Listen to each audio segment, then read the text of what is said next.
অন্যদিকে প্রকাশিত হলো ট্রাইব্যুনালে নিষ্পত্তি হওয়া নামের সাপ্লিমেন্টারি লিস্ট। কমিশনের ওয়েবসাইটে প্রকাশিত।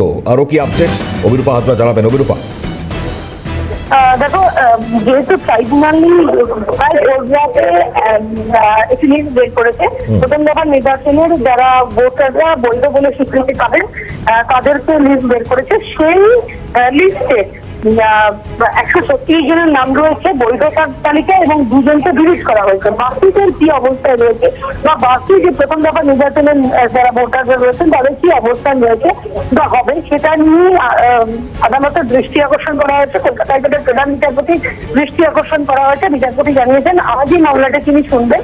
প্রথম মামলা শোনার পরই পরবর্তী এই দ্বিতীয় নম্বর এই মামলাটির আবেদন বিশেষভাবে স্পেশালি গ্রহণ করবেন প্রধান বিচারপতি ডিভিশন বেঞ্চ, এমনটাই জানানো হয়তো আইনজীবীকে। ধন্যবাদ। অভিরূপা হাজরা আমাদের প্রতিনিধি ছিলেন টেলিফোন লাইনে। রাজনৈতিকগত দিক থেকে ট্রাইব্যুনাল আর সেখানে দাঁড়িয়ে যারা ভোট দিতে পারবেন কিনা একটা বড়সড় প্রশ্নের জায়গা ছিল। রাজনৈতিক বিভিন্ন প্রতিক্রিয়া সামনে এসছে, ক্ষেত্রে শোনাই। ট্রাইব্যুনাল যাদের নাম অনুমোদন দেবে তারা ভোট দিতে পারবে, সেই লিস্ট বেরিয়েছে তো ভালো কথা। এটাতে অনেক মানুষ আশ্বস্ত হবেন যে তাদের নাম ট্রাইব্যুনালে বিচার করে তারা ভোট দিতে পারবেন। পরবর্তীকালে যাদের নাম বাদ যাবে সেই নিয়ে পরবর্তীকালে আইনি পদক্ষেপ নেওয়া হবে। কোর্ট নির্দেশ দিয়েছে ট্রাইব্যুনাল কাজ করবে, ট্রাইব্যুনাল দেখবে এবং ট্রাইব্যুনাল যা সিদ্ধান্ত নেবে তাকে ভোটার লিস্টে ঢোকাতে হবে। আজকে সেটা করার কথা, কিন্তু আমার প্রশ্ন হচ্ছে ইলেকশন কমিশন কেন ভোটের যারা অধিকারী সাধারণ মানুষের ভোটের অধিকারের সঙ্গে লুকোচুরি খেলছেন কেন? কেন তাদের মূল উদ্দেশ্য ভোট লোককে ঠকানো, ভোটারদের ঠকানোটা ইলেকশন কমিশনের উদ্দেশ্য তো হতে পারে না। কিন্তু বারবার আমরা দেখছি সেই রাস্তায় হাঁটছে ইলেকশন কমিশন, কত কায়দা কানুন করে মানুষকে ঠকানো যায়। সুপ্রিম কোর্টের নির্দেশকেও এমন ভাবে তারা রূপায়িত করছে যেন চোর পুলিশ খেলা হচ্ছে, লুকোচুরি খেলা করছি আমরা কিন্তু করছি না। আজকে আপনি বলুন, আজকে যে লিস্ট বেরিয়েছে সাপ্লিমেন্টারি লিস্ট, তা দেখে কেউ কিছু বুঝতে পারছে না, আপনারাও বুঝতে পারছেন না। অসমর্থিত খবরে প্রকাশ। আমরা যা জানতে পেরেছি 23 লক্ষ যারা পেন্ডিং আছে ট্রাইব্যুনালে, তার মধ্যে নাকি 136টা মাত্র ফাইনাল করেছে ট্রাইব্যুনাল। 136 জনকে ঢোকানো হচ্ছে। ভাবুন তো, এটা কোনো সংখ্যা হলো?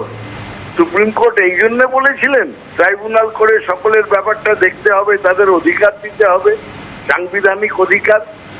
এই সমস্ত হচ্ছে বিজেপির তৈরি ষড়যন্ত্র, মানুষ ঠকানোর ষড়যন্ত্র, মানুষের অধিকার কেড়ে নেওয়ার ষড়যন্ত্র। দিতে পারবেন তারা ভোট দেবেন, যারা দিতে পারবেন না এবারে জায়গায় কি বলেছেন না বলেছেন সেটা আরেকবার বিচার করতে হবে, বা নির্দিষ্ট ফোরাম আছে ট্রাইব্যুনালের রায়তেও যদি কেউ সন্তুষ্ট না হন তাহলে সেখানে বলতে হবে। কিন্তু এত আস্ফালন কেন তৃণমূল করছে আমরা তো বুঝতে পারছি না।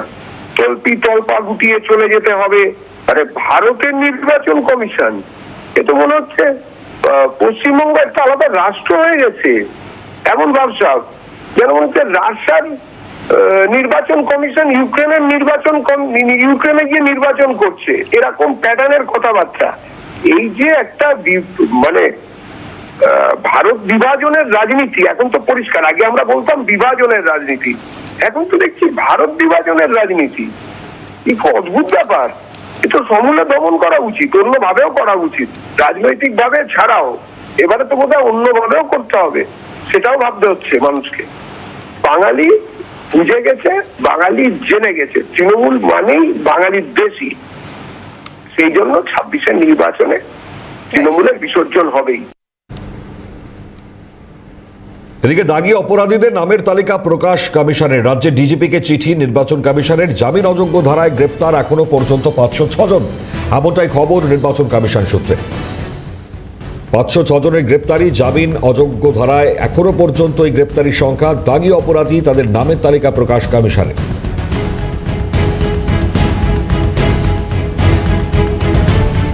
রাজ্যের ডিজিপিকে ইতিমধ্যেই নির্বাচন কমিশন চিঠি দিয়েছে এবং যে দাগী অপরাধী তাদের নামের তালিকা প্রকাশ করেছে কমিশন।